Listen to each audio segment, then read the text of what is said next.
Hoy, en el marco del proyecto Multicultimet, nos acercamos a la comunidad musulmana para conocer mejor su realidad y escuchar su voz. Ponemos el foco en las personas, en su identidad, su cultura, sus creencias y en cómo viven su día a día dentro de una sociedad diversa. Reflexionaremos sobre los retos que pueden encontrar y sobre la importancia del respeto y la convivencia. Esta conversación es una oportunidad para aprender, derribar prejuicios y comprender mejor la riqueza de nuestra diversidad cultural. Hoy en el plató de Multicultimet tenemos a Nur y tenemos a Muña. Bienvenidas. Gracias. Gracias. ¿Cómo estáis? ¿Estáis cómodas? Sí, está muy bien. ¿A qué os dedicáis? ¿Qué hacéis? Yo soy estudiante, soy traductora y soy voluntaria. Uh-huh. Y yo igual, soy madre, soy estudiante, estoy haciendo el máster del profesorado y soy traductora también y voluntaria como mi amiga Nur. Uh-huh. Como Nur, ¿tú como intérprete? ¿Trabajas como intérprete en el hospital? Sí, en el hospital, en la sanidad. Uh-huh. Bueno, en la sanidad, en la Guardia Civil, en centros de violencia de género, en muchos centros, en asociaciones, pero mayoritariamente en la sanidad. ¿Y qué estudias? ¿Te has dicho que eres estudiante? Estudié estudios franceses, idiomas. Ajá. Uh-huh. ¿Y la tercera cosa que has dicho? Estoy voluntaria en una asociación. ¿Qué asociación? Es una asociación aquí pequeña en el Palmar que se llama Jóvenes por el Cambio. Ajá. Y son un grupo de jóvenes árabes, sí, con formaciones profesionales que intentamos cambiar un poco lo que es el Palmar, ayudando a los críos y los niños del Palmar en el refuerzo académico, que sus padres no tienen los suficientes recursos para meterlos a academias, para ayudarles sobre todo en el idioma, en los deberes. ¿Son niños de la comunidad árabe? Sí. ¿O son también españoles? No tenemos un límite o un requisito, pero la mayoría son árabes. Uh-huh. Muña, ¿y tú? Profundiza un poquito. ¿Qué estudias? Estoy estudiando el máster del profesorado y tengo una carrera de estudios árabes islámicos y también estoy con mi amiga voluntaria en esta asociación, Jóvenes por el Cambio. Que no. Sí, solo que yo doy clases de árabe. Ajá. Sí. Porque imagino que hay niños que viven aquí en España que ya no conocen árabe, porque sí. A lo mejor sus padres no son emigrantes y los niños nacieron aquí, por eso no saben árabe. Bueno, la mayoría no nacieron aquí, pero hay algunos que sí. Y así pues vamos enseñándoles el árabe. Como no hay árabe en los colegios, pues intentamos enseñarles el árabe porque es su idioma materno. Bueno, sí. Muy bien. ¿Cómo es vuestro día a día, Nur? Pues mi día a día es muy cargado. Yo tengo muchas responsabilidades tanto en casa como por ejemplo en el trabajo, los estudios. También, además de ser traductora en el hospital por trabajo, también soy traductora con mis familiares.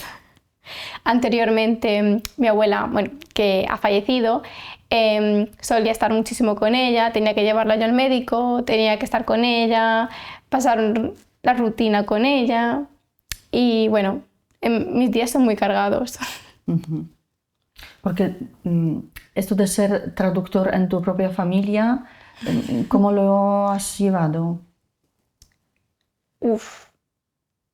Cuéntanos. Al principio estaba bien, pero al final cuando he ido creciendo, las enfermedades han ido creciendo. Y entonces a veces, por ejemplo, una vez fui a traducir con una persona, con un hombre, y ese hombre estaba enfermo de cáncer, pero yo no sabía cuál era su situación.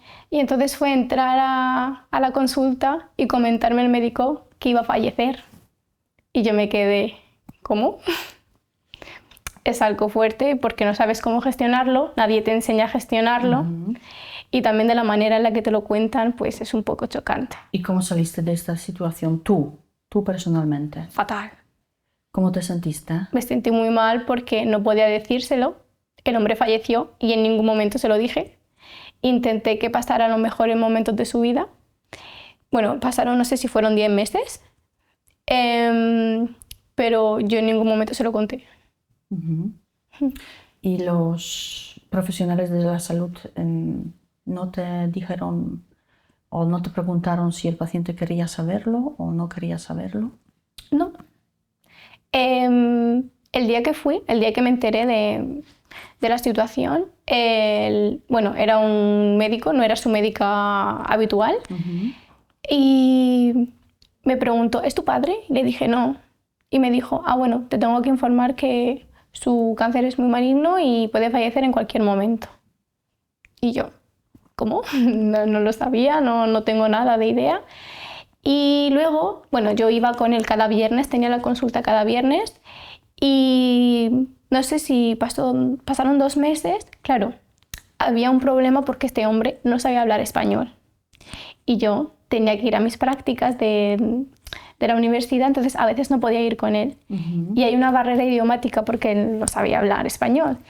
Y como no se comunicaba bien con la médica no tenía tanta paciencia. Entonces le dijo, te vas a morir. Y él vino y me preguntó, Nur, ¿me ha dicho la médica? Y digo, no, te está mintiendo. Y yo fui y le dije a la médica, si me lo habéis comentado a mí y yo soy la familiar que suele venir con él, yo os he dicho que no quiero que se lo digáis, no se lo digáis. Y más de esa manera. Y hasta desde ahí no se lo dijeron ni nada de eso. ¿Era tu familiar este paciente? No era tan familiar, pero conocido, sí. Conocido. ¿Y sabes si él quería saber si se va a morir o no? ¿Te ha preguntado el paciente mismo? Sí, siempre tenía miedo. Lo que pasa es que, claro, a ti te dan una cifra. Solo es un número. A lo mejor puede ser 1 año, 6 meses, 2 meses, pero imagínate que esa persona vive más. No sé, yo me puse en su lugar y pensé, si viene una persona y me dice, te vas a morir, se me van a perder las ganas de vivir. Y más, él tenía su madre. Su madre falleció 4 meses antes de que falleciera él. También. Y gracias a que él no supiese que iba a fallecer, fue a ver a su madre. Es una forma de protegerse también, claro. Y luego ya cuando empezó con la morfina, ya era terminal, ya quedaban 2 semanas, él no quería vernos, no quería hablar con nosotros, no quería nada, porque estaba muy mal mentalmente. ¿Él tenía familia aquí? No. ¿Estaba solo con esta enfermedad terminal? Estaba solo. Qué duro. Sí, muy duro. ¿Y cómo gestionaste tú todas estas emociones que te acompañaban? Muy mal. ¿Dónde buscabas ayuda? ¿En qué te apoyabas? ¿O nada. en quién? No, la verdad es que no me apoyaba en nada. Yo, cuando me enteré, fui directamente a mi padre y a mi tío y les dije, no le digáis nada malo, no le hagáis sentir mal, que puede morir en cualquier momento, y ahora que lo sabemos, hay que hacerle sentir de la mejor manera posible. Y entonces al principio cuando lo veía yo lloraba, lloraba mucho, pero luego ya empecé a llevarlo conmigo misma y nada, la verdad es que todo bien. Ya cuando murió, lo pasé muy mal porque decía, ¿me perdonará que no se lo he contado? No lo sé. Bueno, eso no hace mucho, hace poco. Pero bueno, yo espero que me perdone porque yo no se lo hice de malas intenciones. Quería que viviera bien. Claro. Y nada. Gracias. Nada. Muña, ¿y tú? ¿Qué haces día a día? Pues yo soy madre de 2 hijos, uno de 7 años y una niña de 2 y medio. Pues entre los estudios, el trabajo, cuando me llame, y soy ama de casa, limpiando, tengo mucha carga, llevar al crío a la rehabilitación, volver, preparar, limpiar y todo eso. ¿A la rehabilitación? ¿Por qué? ¿Qué pasa a tu niño? Él nació malito. Ujú. Sí, tiene muchas cosas. Entonces, como que estuvo ingresado 1 año en el Hospital de la Paz de Madrid y al estar ingresado 1 año, como se quedó un poco, tiene un poco de retraso motor. Y Sí, por eso necesitamos sí, cuidados. necesita fisioterapia, logopeda. Una carga de trabajo muy grande. Sí. Ujú. ¿Qué os gusta hacer? No, ¿qué te gusta hacer? Me gusta viajar porque así de esta manera conozco más las culturas y conozco el mundo. Y también me gusta ayudar. Me gusta ser solidaria. Ujú. Muña, ¿qué te gusta hacer? A mí me gusta muchas cosas, pero lo que más me gusta es leer. Me gusta leer mucho. ¿Y qué literatura? Pues me ¿Qué gusta leer, lees? sobre todo leo los libros de la religión islámica Ajá. para profundizarme más. Y bueno, historias y de muchas cosas. ¿Nos puedes contar alguna historia de los libros que lees? Algo que has leído últimamente y te gustaría, Bueno, algo que te ha conmovido. una historia de árabe, sobre todo leo libros de árabe, ay, ¿cómo se llama? Qisas al-Hubb en español. Historias de amor. Historia de amor. Qué bonito. En árabe. Últimamente lo que has leído, ¿nos podrías contar? Bueno, es un libro que cuenta la historia de un hombre que es de origen árabe que se casó con una española. Y bueno, habla sobre las diferencias y lo que pasaron bien y todo eso. Qué bonito. ¿Qué os hace feliz? Nur, ¿qué te hace feliz? A mí, aprender cosas nuevas. Aprender cosas nuevas para mí es algo que día a día crece mi personalidad y lo que he comentado, ayudar. Ayudar en todo, cualquier cosa. ¿Qué despierta tu curiosidad? Pues un poco de todo. Aunque soy estudiante de letras, me gusta aprender un poco de todo. Tener un conocimiento de cada cosa, aunque no sea algo muy profundizado, pero por lo menos saber un poco, por ejemplo, de derecho, un poco de medicina, un poco de idiomas, un poco de cada cosa. Muña. Lo que me hace feliz es alcanzar mis objetivos y bueno, sí, ayudar a los demás. ¿Y qué despierta tu curiosidad? Pues conocer a gente nueva. Me encanta conocer a la gente y culturas.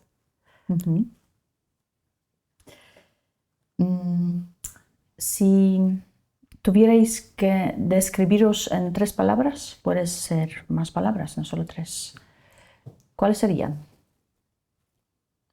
Nur. Emocional. Sí. Guerrera. Ajá. Y no sé, empática. Gracias.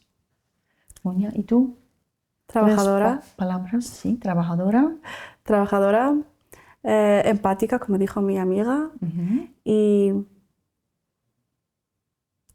generosa. Muy bien. Muchas gracias. Vamos a hablar ahora de lo que nos duele, de lo que nos molesta.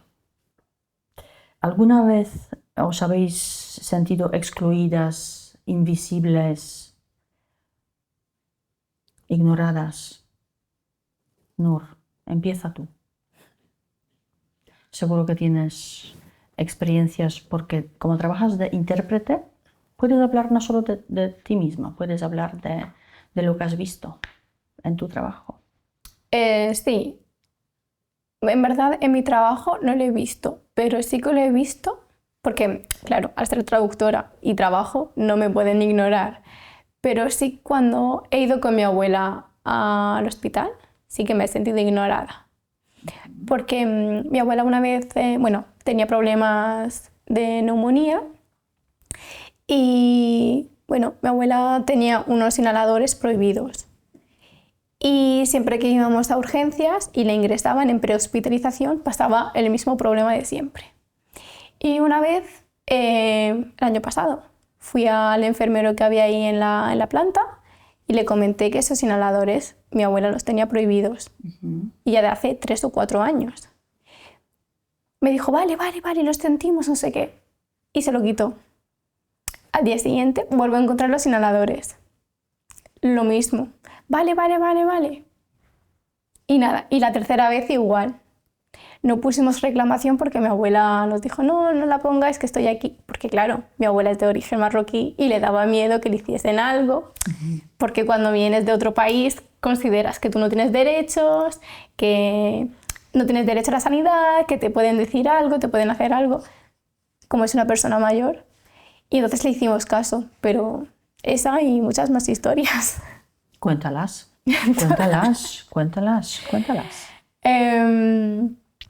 También le robaron a mi abuela el móvil en prehospitalización, pusimos quejas y no nos hicieron caso, nos dijeron que no había ningún teléfono ahí.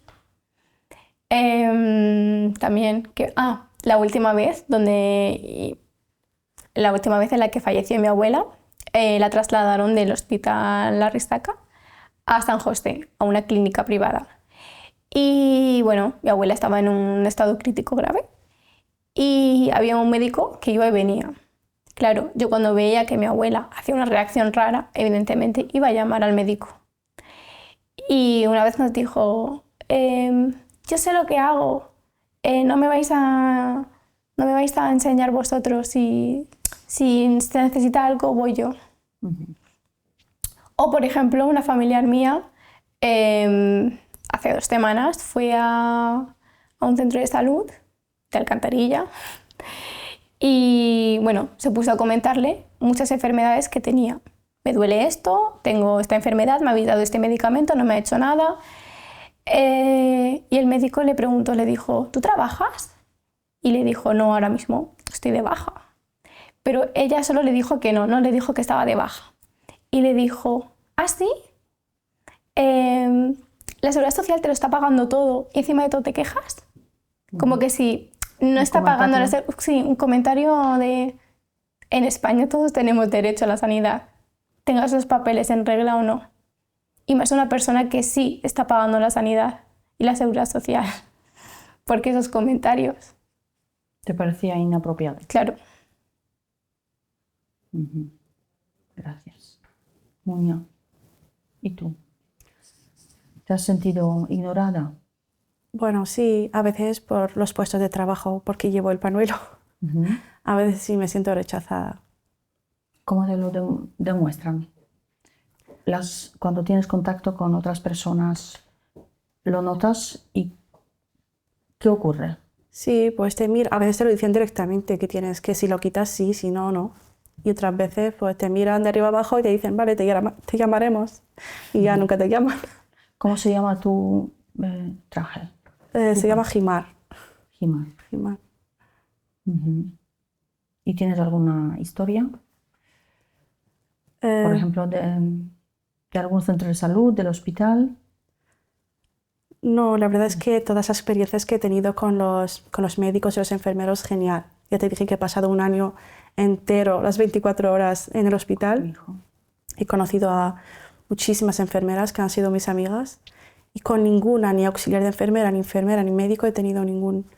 Vamos, me trataban súper bien y me ayudaron porque lo pasé muy mal psicológicamente. Me han apoyado, me han ayudado. No tenía familia ahí, Pero lo que sí, como dijo mi compañera, en los centros de salud sí que nos tratan un poco mal. Porque aunque estoy enferma no quiero ir al centro de salud porque me mira la doctora en la puerta y me dice, ¿qué te trae por aquí? Pues vengo a visitarte. Entonces no me gustan esos comentarios que no nos tratan bien, la verdad. Fíjate, esta frase, ¿qué te trae por aquí? Si sale de la boca de mi médico de cabecera, sí. A mí no me molesta. Puede ser, ¿no? Por razones, no sé. Yo lo veo que qué bien que te veo, ¿no? No, es que si fuese amable yo lo pensaría así, pero es que no. Tú lo detectas. Lo detectas, sí. ¿Es Ni siquiera te mira, qué rápido, que bueno, sí. ¿Es el tono de voz? Por el tono de voz, por el comportamiento, que ya los conoces años. Y bueno, solo eso, pero lo demás, genial. El 90% de los médicos que he conocido, súper bien. Lo que han hecho por mi hijo, bueno, eso me hace hacer cualquier cosa por este país, por lo que han hecho con mi hijo. Han hecho muchísimo, muchísimo. De hecho, lo he llevado en los hospitales a los hospitales de Marruecos para ver qué me dicen, si me van a decir lo mismo que aquí o no. Y cuando leen el informe me dicen, madre mía, lo que han hecho contigo, seguro que aunque hubieras estado en cualquier país, no hubieran hecho lo mismo con tu hijo. Y eso me hace súper feliz con el sistema sanitario de España. Bonito. Gracias. ¿Hay algún momento en vuestra vida que os ha marcado? ¿Alguna situación? ¿Os acordáis de algún momento importante? ¿Pero bueno o malo? ¿O da igual? Puede ser bueno, puede ser malo. Nur cuenta las dos cosas. Una historia que te ha marcado mala y una historia que te ha marcado buena. Mala, el fallecimiento de mi abuela. Porque la vi morirse delante mía y fue algo chocante. Y buena, yo tengo muchas buenas. Cuéntalas. Pues este verano fui, bueno, voy a decir una buena y ya está. Este verano fui a un programa que lo organizaba Marruecos y reunía a 300 alumnos a nivel internacional. Todos tenían que ser de origen marroquí y bueno, súper bien porque conocías a gente de Estados Unidos y todos con formaciones profesionales y superiores. Y bueno, gente de Estados Unidos, gente de India, gente de Emiratos Árabes, Bélgica, Holanda, bueno, Canadá. Y era algo súper guay porque encuentras a personas que sienten lo mismo que tú. Porque, claro, yo por ejemplo he nacido en España, pero me he criado con la cultura marroquí. Entonces yo tengo una identidad un poco diferente. Y bueno, pues eso, pues entonces veías a otras personas que estaban en la misma situación que tú, aunque estuviese a 40.000 kilómetros de tu casa, pero vivían las mismas experiencias. ¿Hiciste amigos? Sí, muchos. ¿Dónde tuvo lugar esta reunión? En Marruecos, en Rabat. En Rabat. Ajá. ¿Vais a volver a quedar?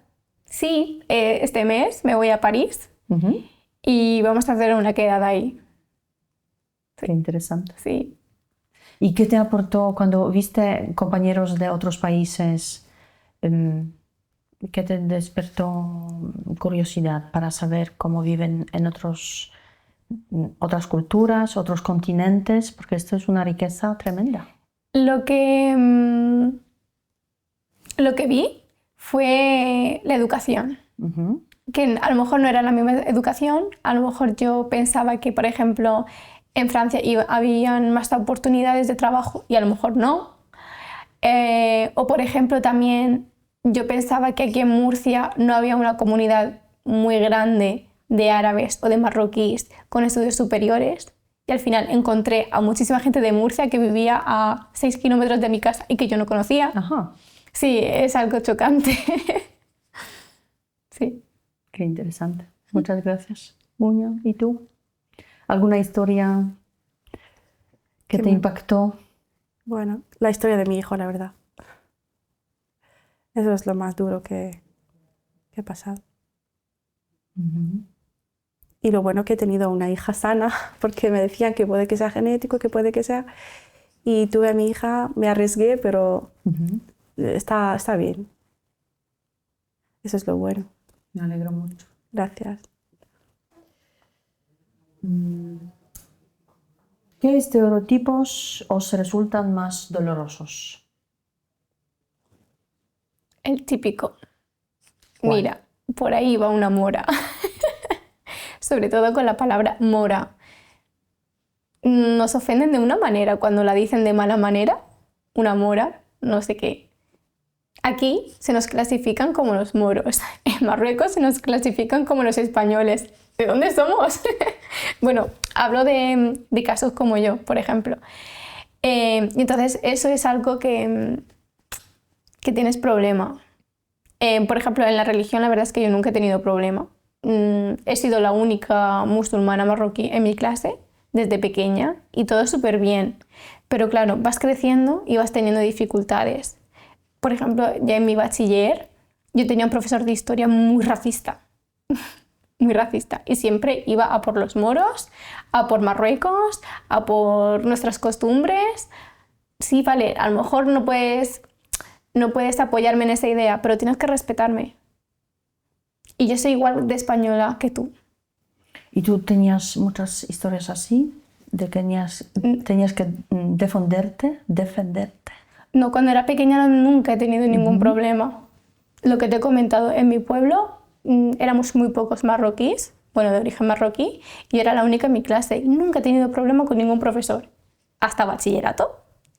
En segundo de bachillerato tuve un problema con ese profesor, pero cuando más ha sido cuando he salido de la escuela. A lo mejor ha sido porque nunca me había dado cuenta, y cuando he ido creciendo al ver experiencias me he dado cuenta de lo que existe el racismo y todo eso. Pero ahora mismo cada vez veo que hay más. Hablando con otros entrevistados, me han comentado como la diferencia, que personas mayores son más... Las racistas. Que las personas jóvenes, las nuevas generaciones son más concienciadas. ¿Lo veis? Sí. ¿Lo notáis? Sí, la verdad que sí. Muña, ¿qué estereotipos te resultan más dolorosos? Los típicos estereotipos que tenemos por el tema del hijab, del pañuelo. Que al verme que llevo el pañuelo, pues sienten que lo llevo porque estoy obligada, que no soy libre, porque me obligó mi padre o mi marido, y no entienden que se lo llevo porque yo quiero. Y sí, y como nos hacen sentir que somos inferiores que los demás. Sí, y eso duele mucho. Lo del marido y lo del padre, eso es verdad, porque hace 3 semanas tuve un servicio de traducción. Esto lo era por llamada, pero era en el hospital. Y bueno, yo entré, yo con mi pelo suelto normal, porque yo no lo llevo, y habían 2 enfermeras. Me trataron súper bien las 2 al principio, y cuando me iba, una de las enfermeras me dijo: ¿qué pelo suelto más bonito llevas? Es mejor así, no llevar este pañuelo. Y yo le dije: sí, bueno, cada uno se pone lo que quiera. Y me comentó: ¿es que a ti no te obliga tu padre? Digo: es que no te tiene que obligar ni tu padre ni tu marido. Es una libertad. Y bueno, y me comentó, me dijo así, literal: el otro día me vino una con el jimar y que parecía que estaba llena de bombas. Yo no pude decir nada. ¿Qué hago? Si reclamo, estoy trabajando. Es que no sé, no sabía qué hacer. Y la otra enfermera le dijo: pero vamos a ver, cada uno se ponga lo que quiera, hay que respetarse. Vamos, que son 2 compañeras y cada una pensaba de una manera diferente. Y dijo ella: no. Si vienen a España tienen que aceptar nuestra cultura, tienen que aceptar ir como vamos y vivir la vida que vivimos. Ninguna tiene que ponerse esto, ni no, yo no lo acepto, yo no lo... Y no discutí, porque no puedo discutir evidentemente en cosas así, pero intenté debatir con ellas y una de ellas me dijo que sí, que era libre, que cada uno tenía que ponerse lo que le diese la gana, y la otra al final se calmó. Pero vamos, dijo unos comentarios, por ejemplo, de las bombas. Además, que el pañuelo, no entiendo por qué hay tanto debate. Si las monjas también están tapadas, ¿por qué las monjas no se les reclama tanto? Eso pienso yo también. ¿Por qué Sí, no? sí, les respeta un montón a las monjas. ¿Por qué las musulmanas? Entonces una monja si lo lleva es por libertad, pero si una musulmana lo lleva porque ya, por ser musulmana ya tiene que ser obligación, no. ¿Qué diríais a estas personas que hacen este tipo de comentarios? Un montón, todos los días me lo dicen. Bueno, sí, algunos te dicen de manera educada y amable que te vas a ver más guapa con el pañuelo. Eso sí, hombre, claro, ellos no están acostumbrados a ver mujeres. Y yo lo acepto, pero otras te dicen, pues como dijo mi compañera, que estás en España, te tienes que integrar. Que, de hecho, ¿te acuerdas? Nos han insultado en la calle gritando en un coche, hay que integrarse, que estamos en España. Sí, que... insultándonos, pero fuertes insultos, ¿eh? Sí, sí, fuertes insultos. En la calle. En la calle. ¿Lo vivís a menudo? Yo muchísimo. Yo no tanto. ¿Sí? Yo porque llevo el himar. Sí. Hoy he traído este color claro, pero la mayoría de las veces lo llevo negro. Entonces siento que la gente como que me miran como que llevo bombas. Mi ¿Qué marido significan trabaja... estos colores de trajes? ¿Qué significan los colores? Los colores, es que dicen que tenemos que llevar colores menos llamativos. Si tú quieres, claro. Y yo prefiero llevar colores oscuros. ¿Por comodidad? ¿Qué? ¿Por comodidad? Sí, porque me siento cómoda para no llamar la atención y porque eso dicen. Mi marido trabaja en la base aérea y mi hija está en la guardería ahí dentro. Y yo tengo pase, tengo todo. Y cuando quiero pasar con el coche, con el pase, pues se ponen, madre mía, mirando uno al otro y se ponen ahí como que voy a entrar con bombas. Y yo, bueno...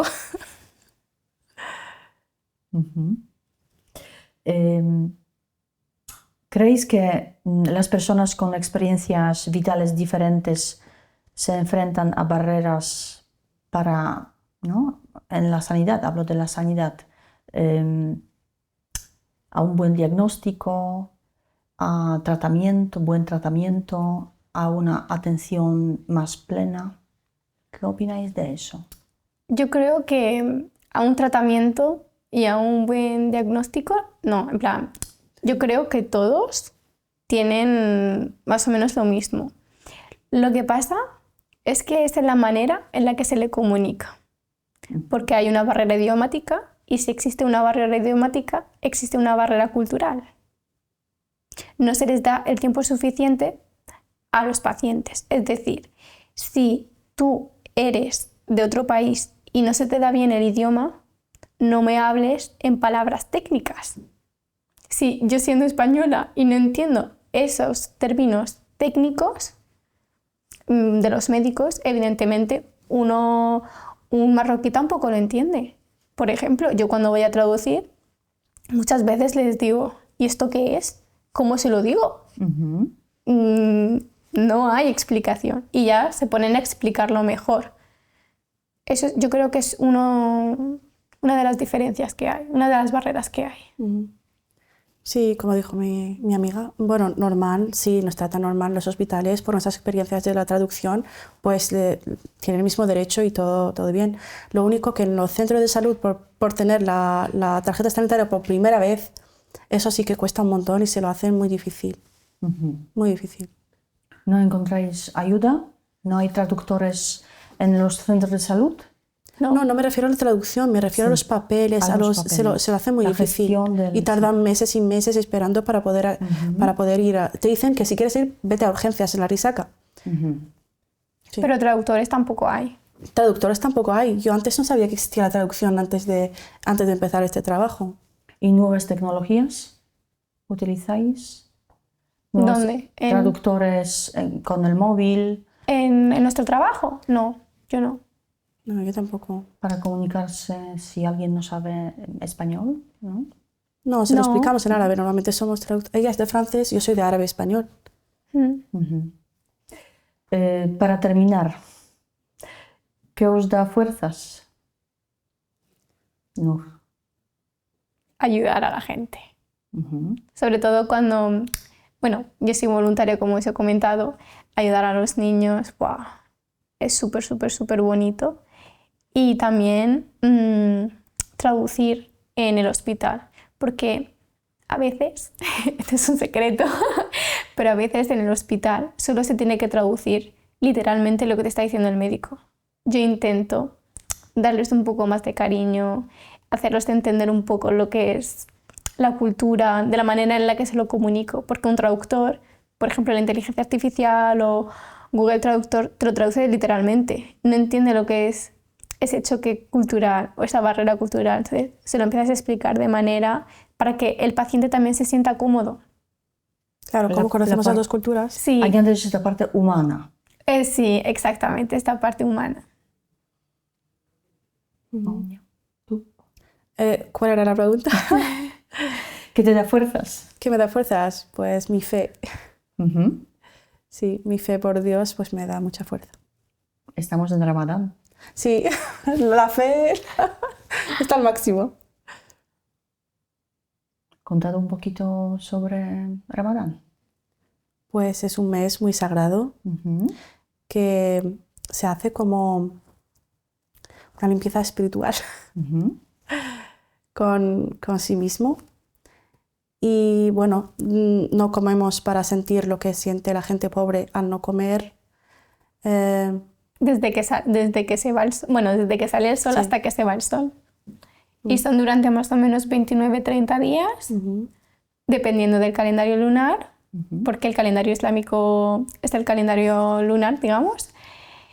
Y bueno, Es eso. tenemos que ser muy generosos este mes, intentar purificarnos, porque se nos educa desde pequeños que en este mes, si hacemos algún pecado, en este mes no hay que hacer pecados, no hay que mentir. Entonces se demuestra que el ser humano puede seguir la guía, porque para nosotros el Corán es una guía, no es solo un libro, sino es la guía de la vida, la guía de lo que tienes que hacer en tu día a día, tu educación, todo.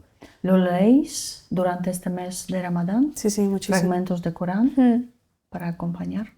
Hay que leerlo todos los días, pero sobre todo en Ramadán. ¿Y lo hacéis? Sí.